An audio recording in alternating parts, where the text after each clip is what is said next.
जति पनि भन्नुपर्ने कुराहरू अध्यक्ष साहबले भनिसक्नुभयो। खास गरेर यो मिडिया संयोजन प्रविधि संयोजनको तर्फको जिम्मेदारी मलाई दिनुभएको थियो र यो प्रविधि संयोजन जस्तो यहाँनिर हामीले प्रोजेक्टरमा भिडियो हेऱ्यौँ अनि त्यसपछि फेयर टेलिभिजनको माध्यमबाट समाचारमा युट्युबमा फेसबुकमा यसरी चाहिँ प्रसारण गर्नको लागि फेयर टेलिभिजनलाई बोलाएर यो कार्यक्रमलाई कभर गरिदिनुको लागि हामीले फेयर टेलिभिजनलाई निमन्त्रणा गरेका थियौँ। निमन्त्रणा गरेअनुसार उहाँहरू 10 बजे नै बिहान आएदेखि हाम्रो कार्यक्रमलाई रिपोर्टिङ गरिराख्नु भएको छ, भिडियो क्याप्चर गरिराख्नु भएको छ र यो जुन रिपोर्टिङ गर्नुभएको छ, भिडियो बनाउनु भएको छ, यसलाई अब गएर राम्रोसँग एडिटिङ गरेर राम्रोसँग प्याकेजिङ गरेर हामीलाई छिटोभन्दा छिटो उपलब्ध गराउनुहुनेछ।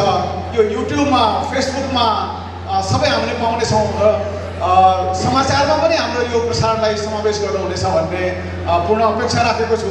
र खास गरेर यो आजभोलि हामीले हुन त पोखरामा मनाइरहेका छौँ, यो कार्यक्रम हाम्रो यो युट्युब या मिडियाको माध्यमको कारणले गर्दा सामाजिक सञ्जालको कारणले गर्दाखेरिमा यो केवल पोखराको कार्यक्रम रहेन, यो संसारभरिको कार्यक्रम रह्यो।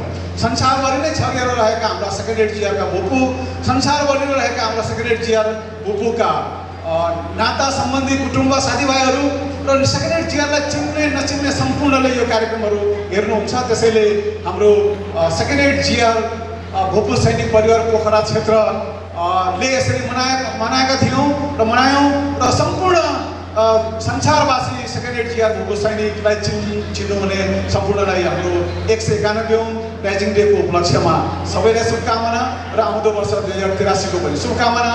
र यो हाम्रो जुन क्याप्चर छ, मिडिया रिपोर्टिङ छ, फेयर टेलिभिजनको रिपोर्टिङ छ, यो सबै भव्य र सबैलाई मनपर्ने उत्कृष्ट खाले बनाइदिनु हुन पनि अनुरोध गर्दै म मिडिया संयोजनको हैसियतले मेरो शब्दहरू यही अन्त्य गर्दछु।